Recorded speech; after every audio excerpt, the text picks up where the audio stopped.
అందరికీ నమస్కారం. నేను మీ డాక్టర్ శిరీష, పల్మనాలజిస్ట్, శ్రీవారి హాస్పిటల్, ఆత్మకూరు.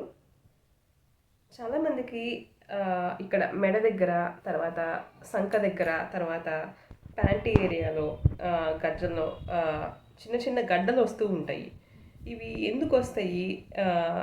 వచ్చినప్పుడు జ్వరం ఇది వస్తూ ఉంది, ఇది హానికారకమా, ఎందుకు వస్తాయి అని చెప్పేసి చాలామంది అడుగుతూ ఉంటారు.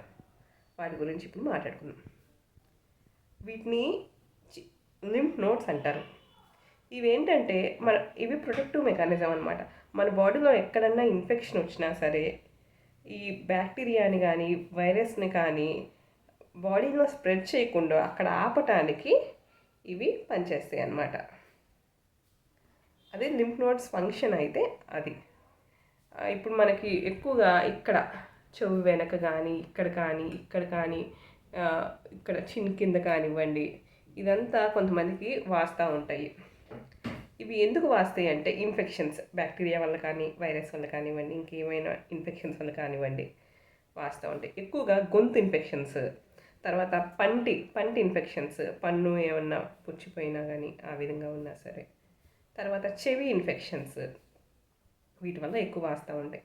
అదేవిధంగా ఛాతీలో సంబంధించి ఏమైనా గాయమైనా సరే, తర్వాత ఏమన్నా దెబ్బ తగిలినా సరే, చాలామంది బ్రెస్ట్ యాప్సిస్ వీటితో వస్తూ ఉంటారు. అంటే ఛాతీ దగ్గర, రొమ్ము దగ్గర ఏమన్నా చీవు కారుతూ ఉన్నా ఆ విధంగా కూడా అప్పుడు సంకల్లో ఇవి వాస్తూ ఉంటాయి అన్నమాట, కణితి ఇవి. అదేవిధంగా ప్యాంట్ ఏరియాలో, అంటే గజ్జ దగ్గర ఇవి వాస్తూ ఉంటాయి. కాల్లో ఎక్కడన్నా ఏదైనా ఇన్ఫెక్షన్ అయినా సరే, తర్వాత కొన్ని వెజైనా ఇన్ఫెక్షన్స్, అంటే కొన్ని యోని ఇన్ఫెక్షన్స్, వీటి వల్ల ఇవి వాస్తూ ఉంటాయి. అదే కాకుండా ఛాతీ లోపల, అంటే చెస్ట్ లోపల, కడుపు లోపల కూడా వాస్తూ ఉంటాయి, కానీ అవి మనకి కనిపించవు. ఇవి వాయటానికి ఎక్కడైతే ఇన్ఫెక్షన్ ఉందో ఆ చుట్టుపక్కల ఉన్న గడ్డలు ఇవి వాస్తూ ఉంటాయి. ఇన్ఫెక్షన్సే కాకుండా బ్యాక్టీరియా, వైరస్ ఇన్ఫెక్షన్స్ ఇవే కాకుండా ఎక్కువ రోజులుగా ఇవి వాస్తూ ఉండి, రోజు నైట్ టైం జ్వరం వస్తూ ఉండి, బరువు తగ్గిపోతూ ఉంటే మనం టీబీకి కూడా ఒకసారి పరీక్ష చేయించుకుంటే మంచిది. అదేవిధంగా కొన్ని రకమైన క్యాన్సర్స్లో కూడా ఈ విధంగా వాస్తూ ఉంటాయి.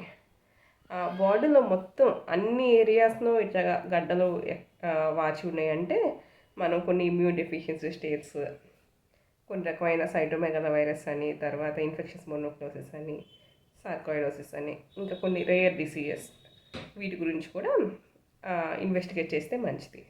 ఏం చేస్తారంటే ఫస్ట్ ఎక్కడైతే ఇన్ఫెక్షన్ ఉందో ఒకసారి డాక్టర్ దగ్గరికి వెళ్తే మీరు ఒకసారి ఎక్కడైతే అవి వాచి ఉన్నాయో అక్కడ ఏమైనా ఇన్ఫెక్షన్, ఆ చుట్టుపక్కల ఎక్కడైనా ఇన్ఫెక్షన్ ఉందేమో అని మీకు అబ్జర్వ్ చేస్తారు. దాన్ని చూసి రక్త పరీక్ష చేయించి, అవసరమైతే స్కానింగ్ చేయించి, ఇవి యాంటీబయాటిక్స్ కానీ దానికి సంబంధించిన మెడికేషన్స్ ఎక్కడైతే ఉన్నాయో దానికి సంబంధించిన మెడికేషన్స్ పెట్టడం జరుగుతుంది.